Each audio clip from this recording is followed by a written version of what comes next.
I can proudly say for myself that I've been amongst the top players in the world. Oui, Kevin De Bruyne, tu peux l'affirmer, car en plus d'avoir un mental d'acier, tu es un formidable meneur de jeu. Un stratège qui voit des passes que le commun des mortels ne peut même pas envisager.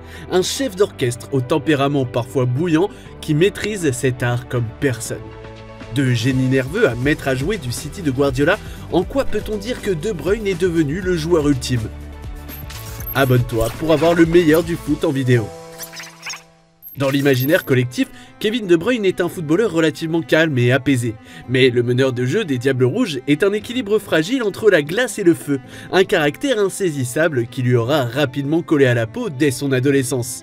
Car oui, le gamin est capable d'entrer dans une rage folle à la moindre contrariété. Avec la Gantoise, au cœur d'un stage en Espagne, il était resté accroché à un poteau et menacé d'y rester toute la nuit. Tout ça parce qu'il n'avait pas aimé être réprimandé par un membre du staff de son équipe. Un gamin explosif, oui, mais surtout authentique. Un jeune homme farouche et déterminé qui ne se laissera pas marcher sur les pieds. Qui ne parle pas beaucoup, mais quand il le fait, frappe aussi fort avec sa bouche qu'avec ses pieds.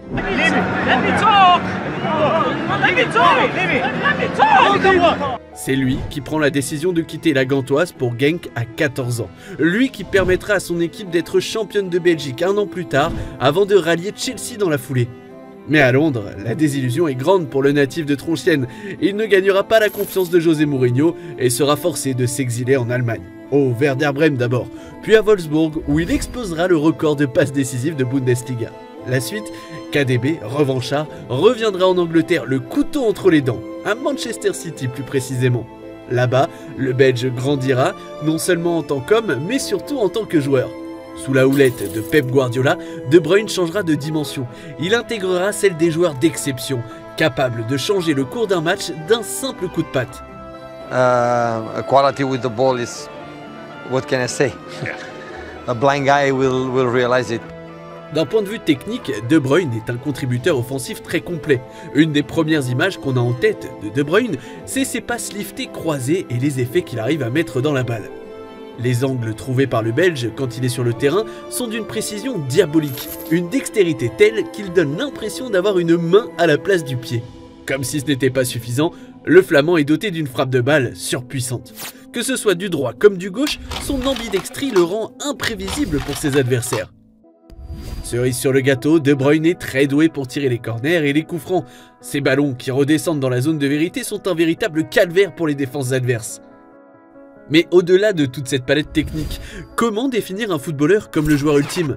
Une approche simplement technique justement n'est pas suffisante. Si c'était le cas, les Adriano, Robinho, Karkic ou Ben Arfa seraient considérés comme des joueurs ultimes. C'est là que rentre toute la dimension tactique.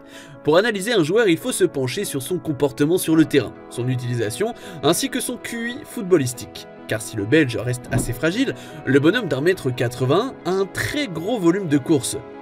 Une vraie caisse qui lui permet d'être toujours en mouvement, d'être un des premiers à déclencher le pressing.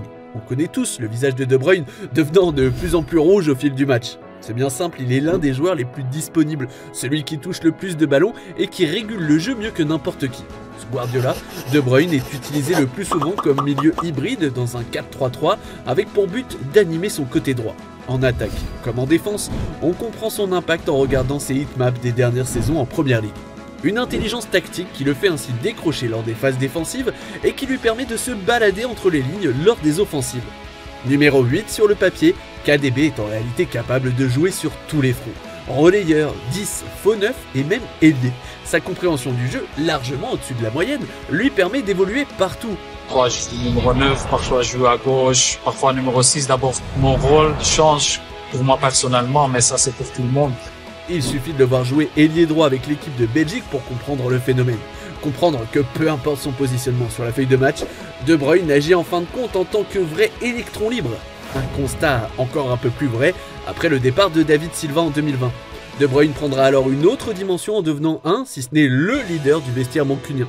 Bref, le gamin au tempérament parfois bouillon aura fait bien du chemin. À cette question du footballeur ultime, on peut s'interroger autrement. Quelle équipe ne voudrait pas de Kevin De Bruyne dans son 11 de départ? Aucune. Quel milieu est plus décisif et plus régulier que lui? Seuls Messi et Müller sont devant lui, c'est dire. En somme, la force du Belge, c'est qu'il est un milieu hyper productif. Il suffit simplement d'observer son activité et ses énormes statistiques chaque saison chez les Citizens pour s'en rendre compte. Et dans un monde du football de plus en plus dominé par les chiffres, l'argument a du poids. Une progression linéaire d'année en année, récompensée par un gros tableau de chasse sur le plan collectif. Et qui portera enfin ses fruits sur le plan individuel avec le trophée du meilleur joueur de l'année en Première Ligue gagné en 2020 et 2022. Avec ces deux récompenses, le Rouquin deviendra le 4e joueur de l'histoire du championnat à remporter plusieurs fois le prix après Thierry Henry, Cristiano Ronaldo et Nemanja Vidic. Ça donne une idée du talent et de la régularité du bonhomme. Mais revenons-en à notre problématique. Qu'est-ce qu'un joueur ultime? Certains diront que c'est une fusion entre Messi et Ronaldo. D'autres, un mix de Pelé et Maradona. La question reste totalement subjective tant les attentes sont différentes en fonction des postes que chacun occupe sur le terrain. Mais une chose est sûre, Kevin De Bruyne est un joueur unique, un leader qui éclaire son équipe quand elle est dans le noir. Steven Gerrard, Frank Lampard ou encore Yaya Touré n'ont d'ailleurs jamais eu à leurs plus belles heures le même rendement que le Belge en Première Ligue. Kevin is one of the best players I ever seen in my life. He can make absolutely everything. Tu as raison Pep, tout ce que touche Kevin De Bruyne devient de l'or. Et c'est peut-être bien ça la force des joueurs dits ultimes. Et toi, comment définis-tu le joueur ultime? Merci d'avoir regardé notre vidéo. Si tu as kiffé, n'hésite pas à parler de notre chaîne autour de toi, d'aimer, de partager. Quant à moi, je te dis à très vite pour une nouvelle vidéo. Ciao!